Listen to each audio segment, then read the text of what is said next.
Hello and welcome to another episode of For the Love of Sports. My name is Michael Rasile. This is the show where we get to talk about sports, we get to talk about business, and we get to talk about everything in between. Wherever you're listening, however you're listening, you know exactly what to do. Like and subscribe on YouTube, 5-star review over on Spotify. Say something nice about me and my incredible guest today over on Apple Podcasts. I have Michael Hand. He's the CMO of World Food Championships. Michael, how you doing today, man? Hey, I'm doing great, man. It's really good to be here. Thanks for having me today.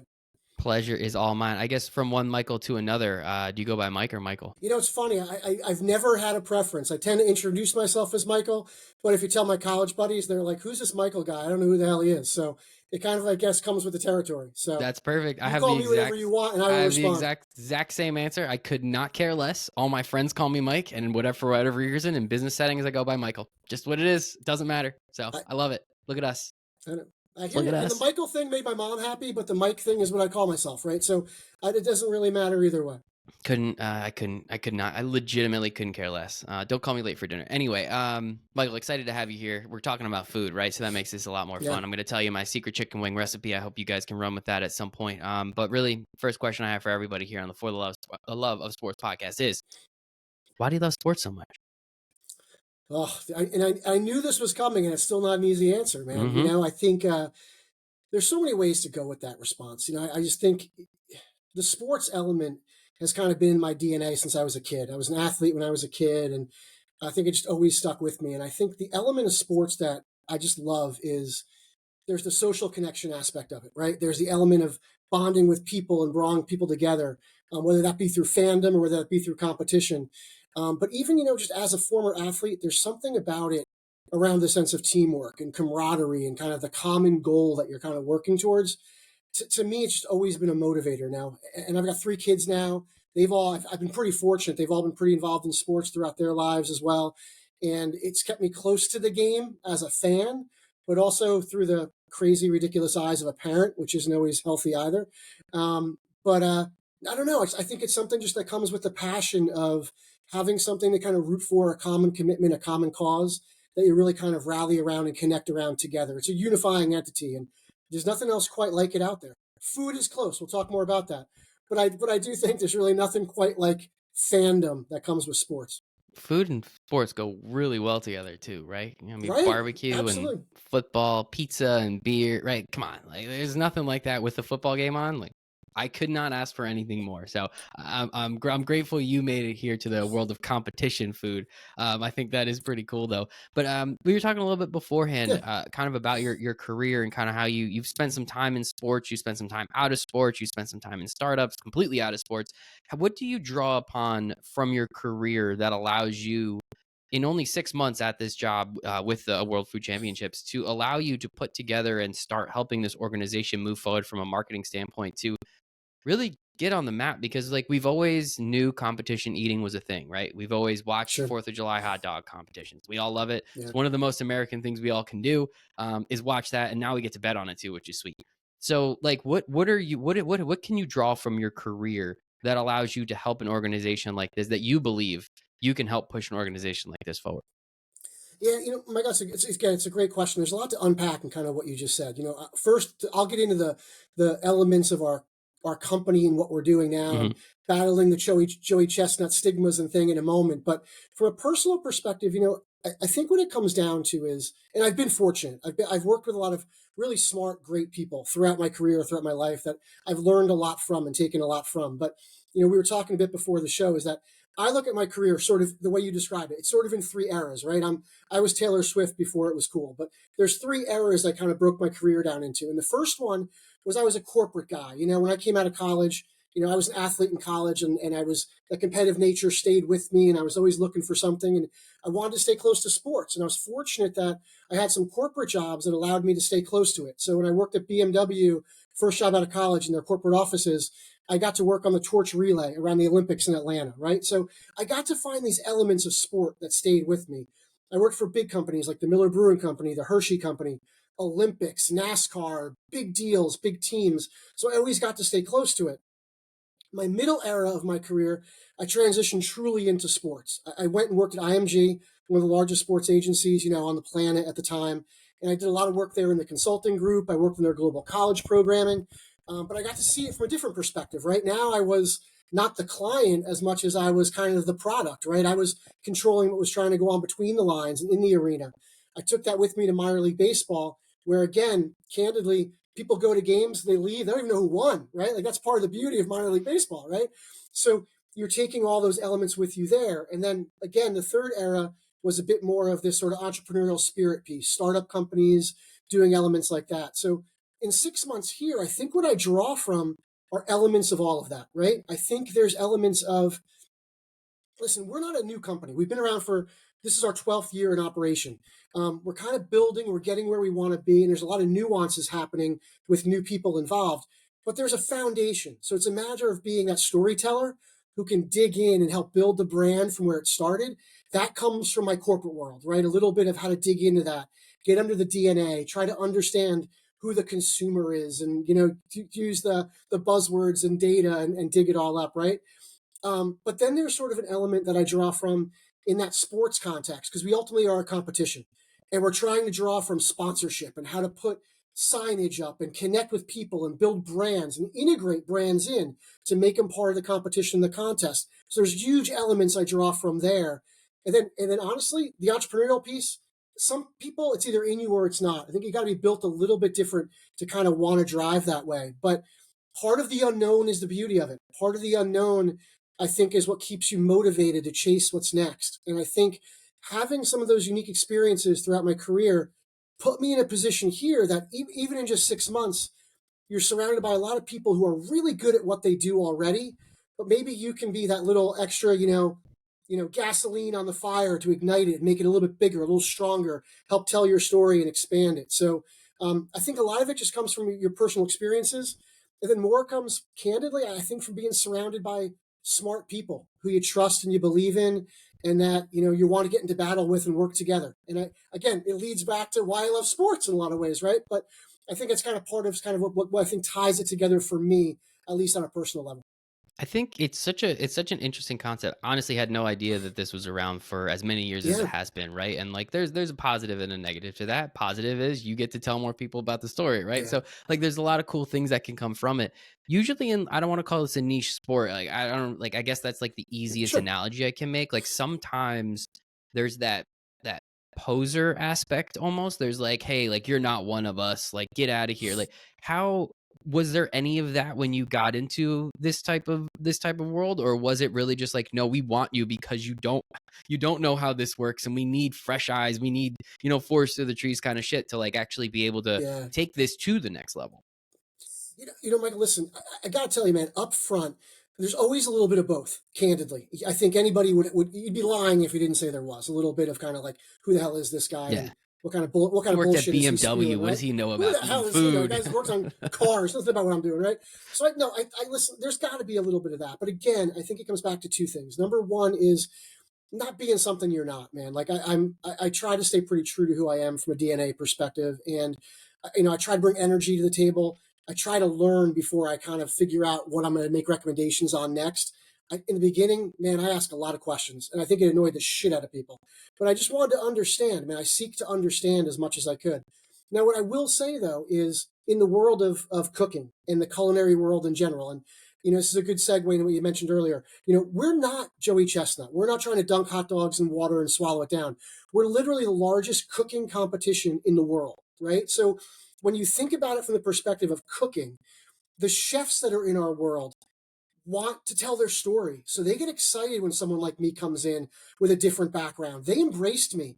They wanted to educate me and explain to me how dishes worked and what would happen in the kitchen arena and how judging worked and how the competition space worked and how they packed up and how they prepared and what they did to come across the globe from Australia to come to the US when they can't even plug in a mixer because it would blow the circuits in our kitchen, arena when they would come challenge, right? So you learn a lot about that.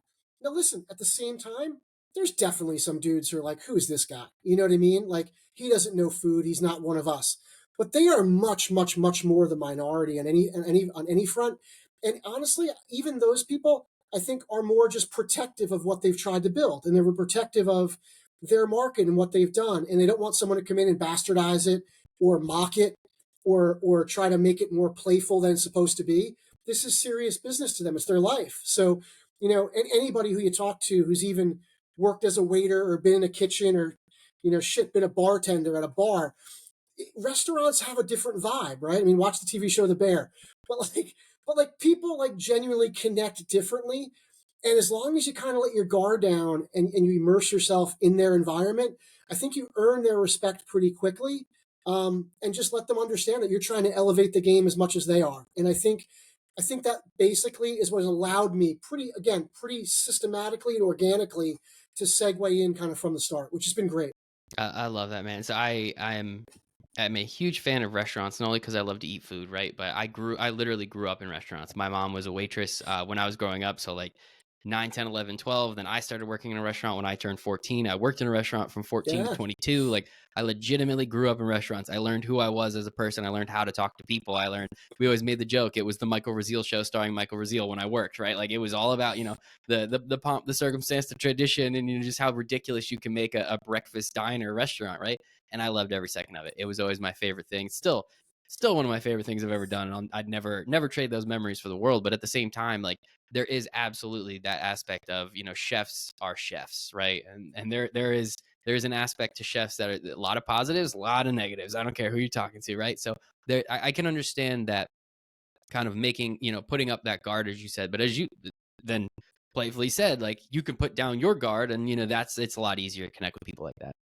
Yeah, and honestly, you're right, man. Listen, chefs can be tough because listen, they put a lot of time and effort into their craft, and that's what it is, right? Like you don't go into an art gallery, and if you don't understand the art, it's not polite to crap on the art, right? You know what I mean? Like there's someone that's their life's work, and that's what they do. And when you work with a chef, it really is their way. That's their canvas, right? That's what they're building. That's what they're making. So I think it's a little bit about just trying to understand their motivations as much as anything else. And the one thing that's really cool about the World Food Championships and what we do is the process by which we kind of get to our event, if you will. And you and I talked just briefly about this earlier, but the way our model is that starting in January in a calendar year, from January through November, there are thousands of food competitions that go on around the world. And they're at all different kinds of levels. And they range from local barbecue contests to large scale culinary contests with, Michelin star chefs going head to head to create the best dishes and kind of build out that environment and celebrate food.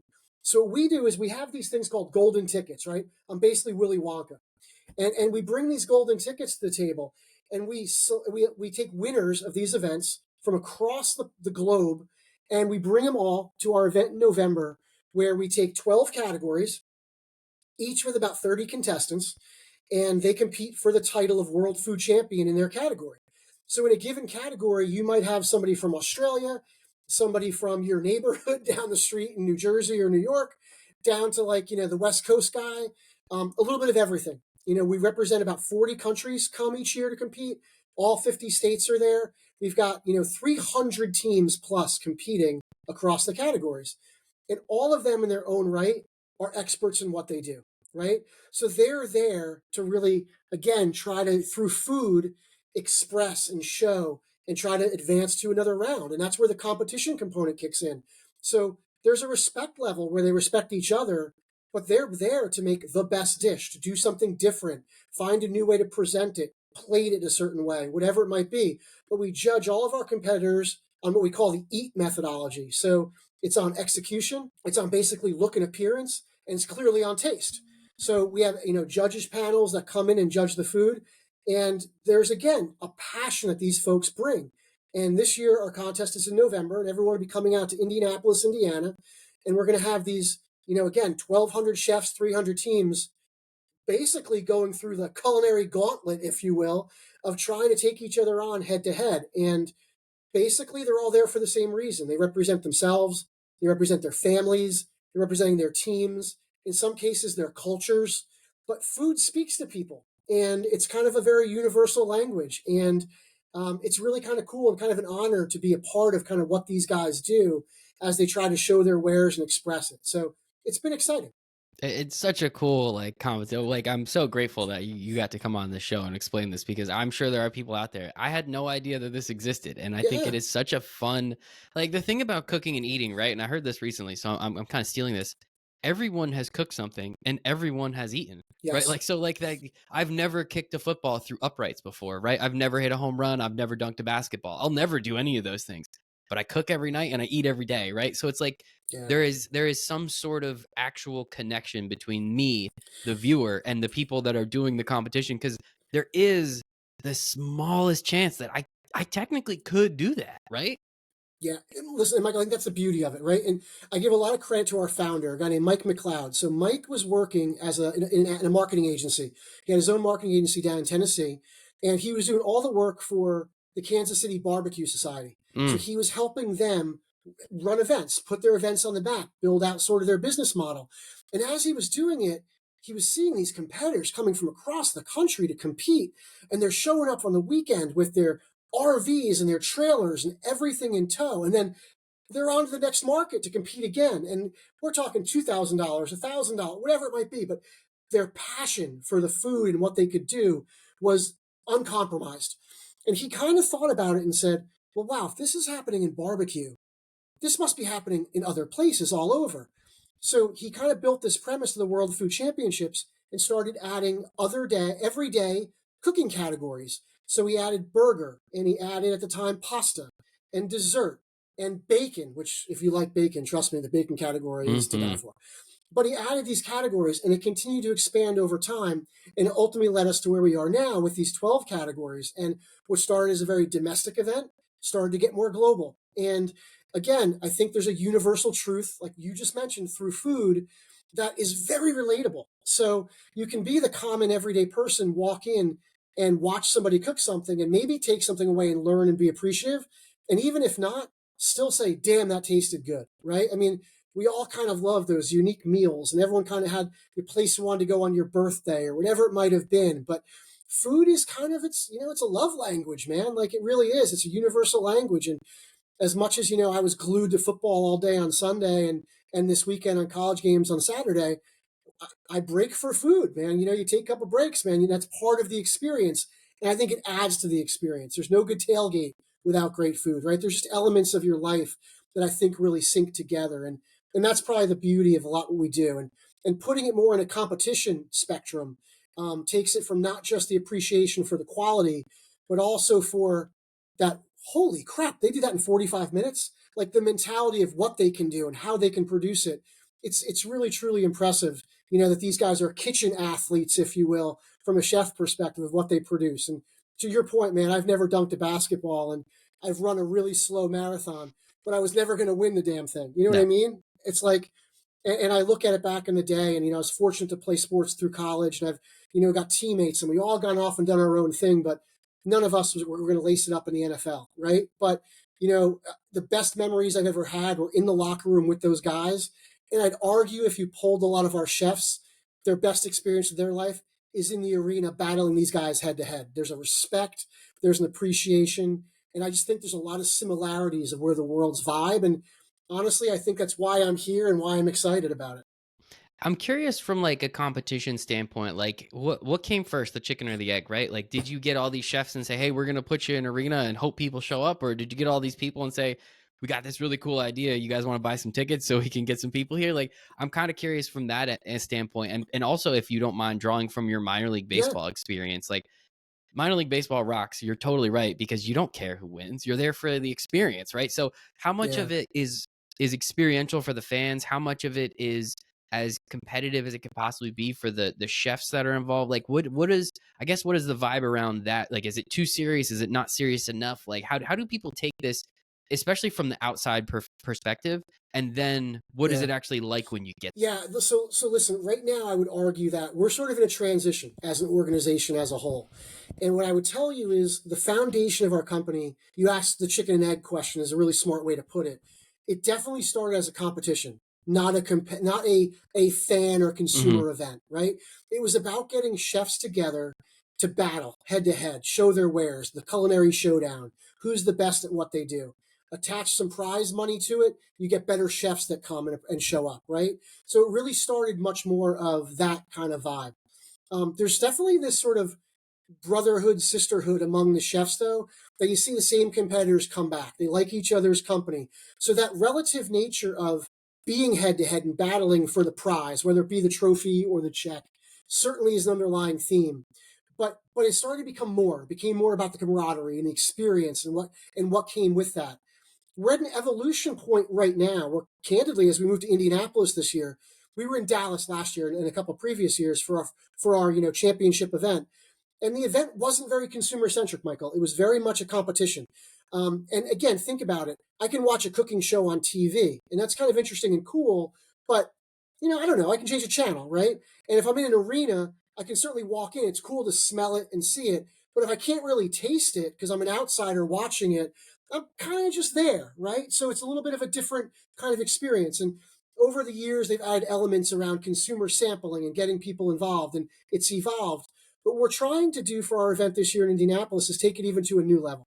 And we're bringing in some consumer experience parts of it where, you can certainly get a general admission ticket, watch demonstrations, meet celebrity chefs, watch the food being cooked, get some samples in a barbecue, area outside, watch some really kick-ass live fire demonstrations. And I'm talking like guys cooking like things you've never seen before, right? Like, and also sample and try stuff. Very cool. GA ticket, $15, come in, awesome. Fun for the whole family, right? Look at me selling everything.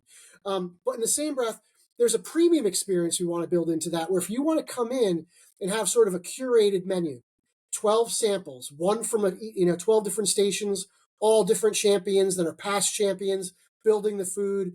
A celebrity chef named Eric Greenspan kind of oversees the whole experience, explains what you're eating, does some demos himself. We want to elevate it so that when consumers now show up, this isn't just watch dudes cook, right? This is, I'm going to walk out and have been educated and well fed, right?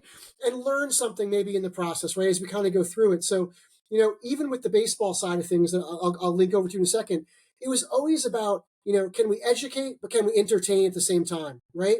And if you can do both, I think you're really kind of winning on a lot of levels. And for us, that's a lot of where the evolution of our brand is headed as we continue to evolve it.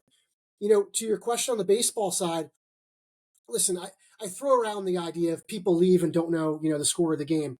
It's very true. I mean, honestly, we polled people when it left, and that's kind of the truth in the families, right? A lot of people were making a decision to come to a baseball game on the weekend because mom on Thursday was checking her Facebook page and saying, what are we going to do with the kids this weekend? And it was like, do I go to the movies? Do I go to the circus? Do I go to the park? What do I do? And, it's family friendly entertainment. And it was really about trying to get the family to come in, because what we found is when someone came to one game, they often came to 3 or 5 games because they would just love the experience when they came. And it was really about the minute you walk through the gate, just creating a different environment. So yes, there's goofy stuff on the Jumbotron, and mascots are doing silly things in the field, and you got kids running bases, and you got all kinds of wacky stuff. And if you're in Brooklyn, they're doing a Seinfeld night, and you're giving away bobbleheads and whatever it might be, right? But you just feed off of pop culture, and you feed off what gets people happy and excited. Listen, to fill a minor league baseball park 70 plus nights a season ain't an easy task, right? So to do that in a community, that's how they immerse themselves. And then encouraging them to go back and read books in the school and connect with the local charities and be involved. It just really kind of connects that whole systematic nature. So to me, there's a lot about the entertainment aspect of minor league baseball. What I would never do, and I would never want to come across this way either, to say that the score doesn't matter. The guys on the field between the lines, man, this is their livelihood, right? So there's definitely a respect for what those guys do. And when I say this again, it's more about the viewer experience, right? From Hmm. their side. Yeah. I see you nodding your head, I know you get that, but I certainly wouldn't want to offend anybody kind of in that world. But the way we always looked at it in the minor league baseball side was, it was like going to the movies, okay?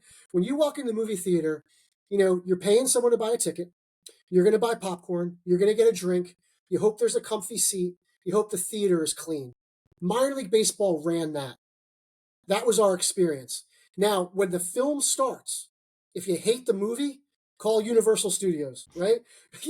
Go complain to the Steinbrenners if you were at a Yankee game at the time, right? Like, that was kind of the deal. Like, they controlled the players in between the lines, and we tried to control the experience around it and make the guys on the field be stars.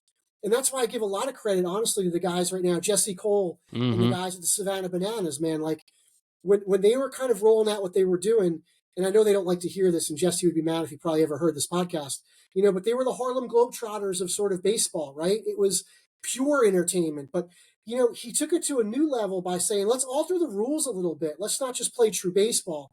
And I think he got true consumer engagement. A ball goes in the crowd, it's an out if you catch it. Yes. I Oh my mean, come god, I on, dude. love I that so love that. much. Yep. I love that, right? Like, what's not to like? Like, I mean, Jesse, man, well done, Like, he found a way to even bridge something between minor league baseball and other baseball. So, I don't know. Like, I think that's kind of where the baseball element comes in. So now when I get to the food side, listen, man, you and I aren't going to jump into a culinary competition tomorrow and take these guys on.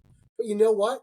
If I go and there's a cooking demo and they're looking for people in the audience and they want to teach me how to make the best kick-ass grilled cheese I've ever made, dude, I'm listening and I know you're listening, Mhm. and we're going to try to check it out. And I'm going to take I'm going to take a bunch of bites and I'm going to love all of it. Right. So that's where we're trying to bridge this gap of making it more experiential and bringing people sort of inside the tent to be a part of it versus feeling like an outsider looking in. I think that's such a good way of going about it too, right? Because as you said, like if I watch, like my YouTube algorithm is crazy, right? Most of it is cooking chefs.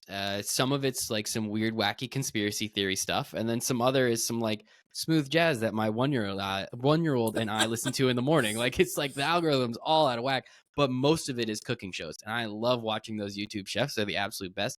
And then, the competition, I've always, always, always loved Iron Chef, right? And the thing that I hated about it most was I couldn't taste anything. So, like, if I'm Yeah. paying money to go to this event and be like, yeah, that looks great. Wish I could try it. Like, it's almost like kind of like you leave less satisfied. So now that you're putting a lot of these elements together and again, no disrespect to minor league baseball players, Sure. they're way better than you and I, whatever. I don't think they take any offense to it. So I'm not too worried about it. But like taking that understanding of, hey, we can't control the competition, right? That's those guys. They're gonna play their friggin' hearts out up Yeah. there. We can help with everything else around it. So that way, when you do sit in that seat, you're well fed, you're excited, you're entertained, you're gonna have a good time. And if it's not, you get up and there's other things you can go do, right? So I think like that's a really cool way of looking at it, and I think it makes a lot of sense because that's all we ever want. If I'm going to a food competition, right? If I'm going to, local here, Easton, Pennsylvania has a bacon fest every single year. Yeah. Yeah, I'm going there. I'm gonna pay the $15 to get in, and then I'm gonna eat all the bacon I possibly can, right? That's the whole point of going to Bacon Fest, is to eat bacon, right? So if I'm going Yeah. to a food competition, I hope there's some food there. So it makes sense that you guys are starting to look at it from like hey, maybe we should feed these people at some point, right? No, and I think it's listen, anyone in the world of sports, who is in a stick and ball sport or has a stadium to fill, even non-sports, right? You got to create something in the experience for the fan that makes them want to come back for more. And you want them to feel like they are involved in some level. And part of what the beauty of a lot of our competitions are, I mentioned the golden ticket process, in order to be rewarded a ticket to come in some cases it might be a People's Choice Award. So the fans that are out there are putting tickets in or clicking a QR code to make a vote for somebody to get them to qualify in. So there's a lot of different paths. The beautiful thing about our competition is of our 300 teams, there's a portion of them that are professional chefs, and this is what they do for a living, and that's really their passion. There are chef teams that do these competitions and go around the country and do things. We've got teams from the Coast Guard Academy and military groups that work together on units all year. This is how they come to kind of compete and see where they stack up. But we also have the element of the home chef, which might be your grandmother who has a killer Oh, recipe, entered a recipe contest, comes in, reads the rules because we award her a golden ticket and says, I'm going to have my cousin and someone else come join me, and that's my 3-person team, and I'm going to make a kick-ass pasta, and you're going to love it, right? And they come and they compete because they want to show love for their heritage or what they do or what they believe in. And, Michael, it's really cool. Last year, we had our final table event. So the way it works is, and I jumped over this earlier, but coming out of Indianapolis, we'll have 12 champions, one in every category, okay? They'll each walk away with $10,000 in cash. They walk away as a champion of their category, and they are a food champion. We then sort of hit pause on the calendar for a second. We wait a couple months, and in the Q1 of the following year, in 2025, we bring the 12 together to compete for the final table for the title of Ultimate Food Champion. And they win the world food title and a check for 150 grand if they win, right? So there's like real money at stake. But in that process, right, They all go back home, they practice, they do stuff, they figure it all out. We had a group this year where our final three contestants, one was a defending champion, a guy from Australia who was a two-time seafood champion, only guy in the competition who works by himself. He has his whole thing structured out, knows how he does it, relies on himself, bangs it all out. Unbelievable the way John McFadden presents food. It is a thing of genius. The second competitor, a gentleman named Pascal. Pascal's a Michelin star chef from trained in France, worked in London. I mean, speaks with the accent, like the whole thing, right? He is literally the epitome of the professional chef, right? The food he was bringing out is the most exquisite things you've ever seen. I mean, it was mind blowing to see the presentations.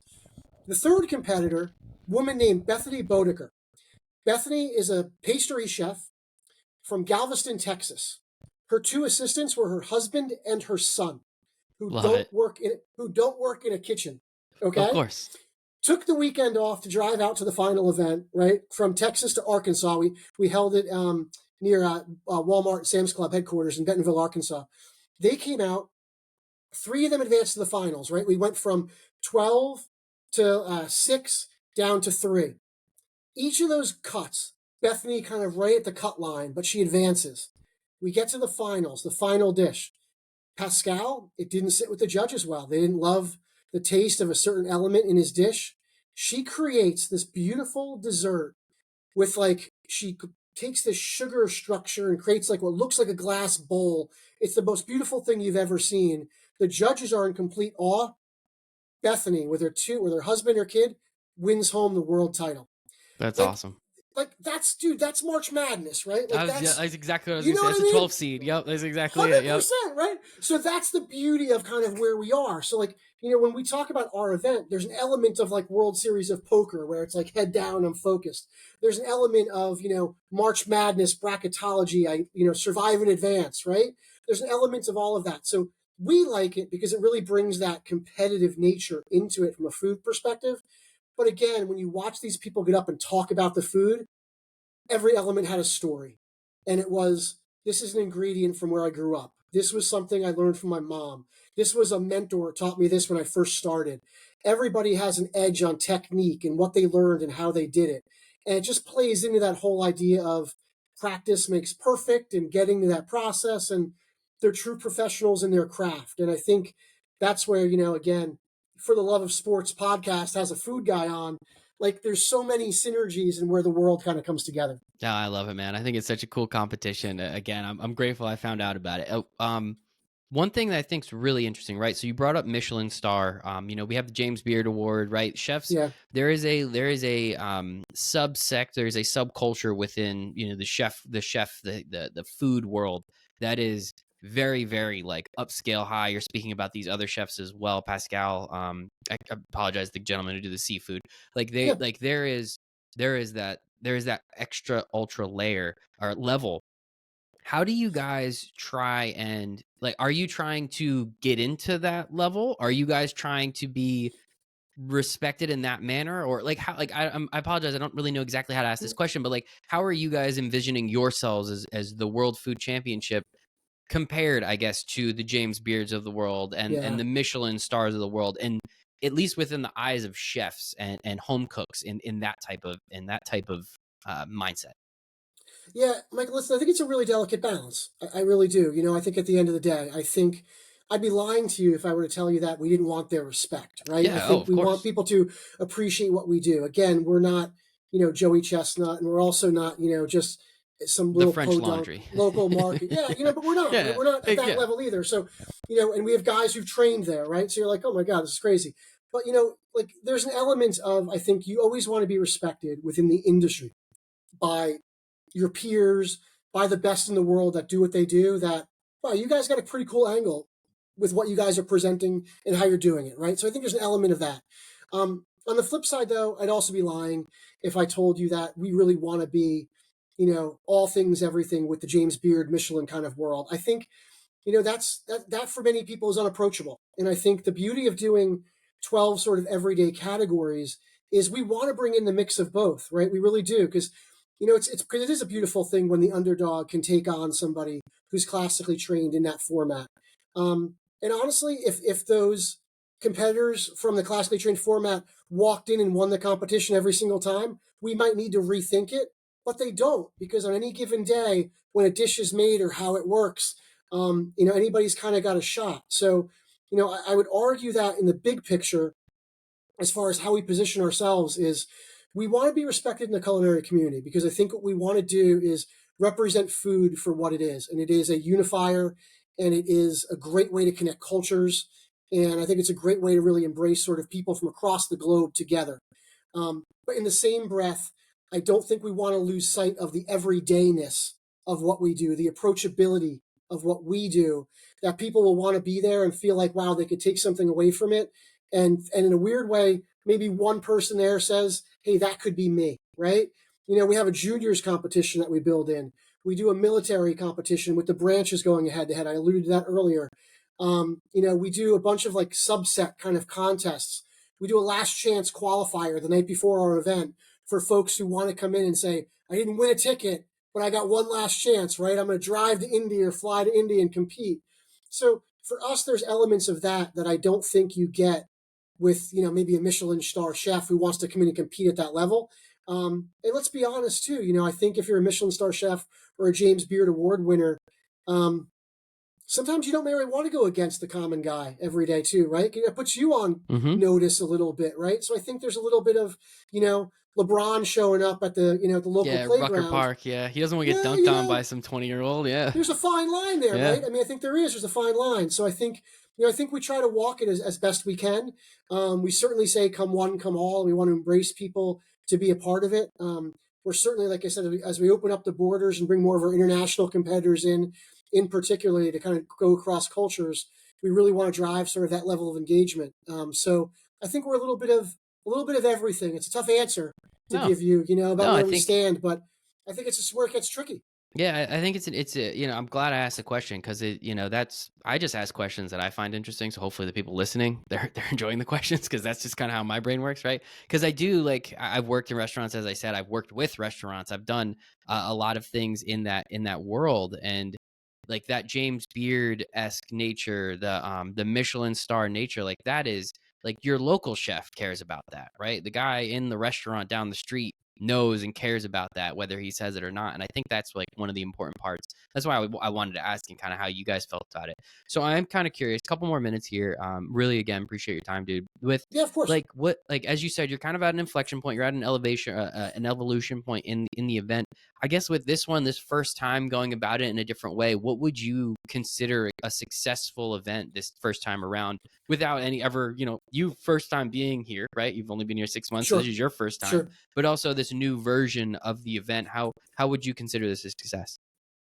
Yeah, listen, I think there's a couple factors. Number one is we want to make sure we've got a product that we can bring people in the building to witness and see, right? So there certainly are, attendance type metrics and numbers related to ticket sales or things that you want to bring in. Certainly there's an element of our sponsors and our partners getting their feedback. How did this evolve for them? How do they see these upscale experiences, right? Because part of the upscale experiences too is allowing them to now come and be a part of it, to bring their clients to be a part of it, to bring in some of their executives to be a part of it. Like, are we doing a good job of sort of extending this competition again beyond the kitchen arena, which is 40 stovetops kind of going head to head, and an outside barbecue world and live fire range where we've got 60 teams outside lighting stuff up. How do I bring that to life, and do our sponsors appreciate it? So I think there is an element of the consumer factor. Was it a success? The sponsor factor. Was it a success? And then internally, this only works if our competitors appreciate it and our competitors enjoy it. And I think that what you would find is, and I don't care who it is, if you talk to an athlete, do you want to play in an empty arena or do you want the place to be filled? And I would argue that we want this to be a really cool environment. We always joke that we sort of have the next generation of Food Network stars, right? So the stuff that's probably coming through on your feed, there's competitors all over the place. Turn on TV, I think it's tonight, MasterChef Generations. Rebecca Evans is competing in the Baby Boomers. She was our bacon champion in 2019. Hell yeah, that's Okay? awesome. There's a show on Netflix right now, a barbecue show that's Hmm. going on right now, just second or third season of just released. Stacy Jett is one of the competitors. she's competing in our live fire competition. She competes in our world, right? So it's like there's crossover, there's pollination, right? These guys get involved. We want to give them a platform to present what they do, right? Wow, the crowd, toss something around, get people excited. They like doing it for an audience. So the more people we can bring in, I would define success if our competitors left and said, please do this again. I can't wait to come back, right? There's an element of that level of feedback within your own sort of peer review that to me makes it a big success. And then, my bosses would kill me if I didn't say there's financial metrics and, Yes. and other factors, Come we're going to on. look at too, right? But we got to make a little profitability on this thing too here. We're not just doing this for fun. But I would argue, honestly, I think the way we define success really is probably through those three lenses. Again, consumers, did they dig it? Did they pay for tickets? Did they tell their friends? Would they come back? Do I see faces on Saturday that came back on Sunday with two new friends? Right? That's really defining. And then again, between our sponsors and our competitors, I think you kind of get the three legs of the stool that I think will give us the feedback we need to know if we're on to something here, to continue to build it and continue to expand down this path. I love it, man. I think it's such a cool concept. I'm so excited. So I'm not going to be in Indianapolis that weekend, unfortunately. But say I was to flip on YouTube somewhere, where can I watch this from my couch? Is I guess my question. Yeah, we're working through. Actually, we're right now going through the production cycle of putting together our live stream for the whole thing. We're gonna communicate all of where those live links are through all of our social feeds. You can follow us on all the various places, but in particular on Facebook and Instagram at World Food Championships is our handle. We're on LinkedIn at World Food Championships Holdings is where we are on LinkedIn. But we're planning on producing a live stream that will push through YouTube. We're working with some other partners now to finalize some deals here leading into, we're about 60 days out. That'll get us some incremental distribution where, in particular, some of our global competitors can have friends and family tune in to check it out. But we'll be pushing it all through our social to make sure nobody misses it. I love it, man. I can't wait. I'm so excited. I'll have that. So I have my first TV on football, and then I'll put cooking on the other one. Is that cool? Hey, that totally works. That's Like, not there's gonna bad, be a lot right? of games, a lot of big games that weekend. I get it, but hey, Alabama, I'll LSU, share like, screen time. yeah, no, I'm kidding, man. I think it's awesome. I think it's such a cool opportunity. I mean, it's multiple days long, right? It's the 8th through the 12th. So, I mean, that's 8th, You 9th, got 10th, it. 11th, 12th. That's 5 days of cooking. Like, at some point, you got to be able to tune in. I think that is so cool. And as you said, like, people are going to have to come back because they're going to have fun the first time. If you're going to eat the best grilled cheese you ever had in your life, come back the next day maybe for the best pulled pork you ever had in your life, right? Like, There it's you easy. go. There It's you easy go. math at that point, right? And I'm very, very jealous. I wish this was a little closer to home, but I understand Indianapolis, food town. Everyone gets it. A lot of steakhouses there. So There you easy, go. middle of the country, right? Totally get it, but very jealous at the same time. Man, this was awesome. Thank you. So again, everything should be on YouTube. So I'll make sure to share the YouTube information. I'll put all the socials that you gave us. Absolutely. I'll put that in the show notes. Anything else, website, anything else you want to share just before we get out here? Yeah, everything honestly all funnels through the website too. So worldfoodchampionships.com. If anybody is in the indie market coming in from the Midwest or anywhere else, ticket information is all there as well, and the different tiers of tickets. We're updating all new sponsor updates, who our judges are, celebrity chefs making appearances. We're just going to keep pumping out the news here for the next 6 to 8 weeks leading up to the event. So hopefully, again, your viewers and listeners will be checking in, man. But there'll be plenty of information through the website and social media they can follow along. Love it. Can't wait. Thank you so much. One more time, Michael Hand, CMO of World Food Championships. Appreciate your time. Time is the only thing we don't get more of. So thank you for yours. I appreciate everyone else's. Other than that, hope you have a great rest of your night. Thanks, man. Hey, I appreciate it. Thank you. Take Bye, care. everybody.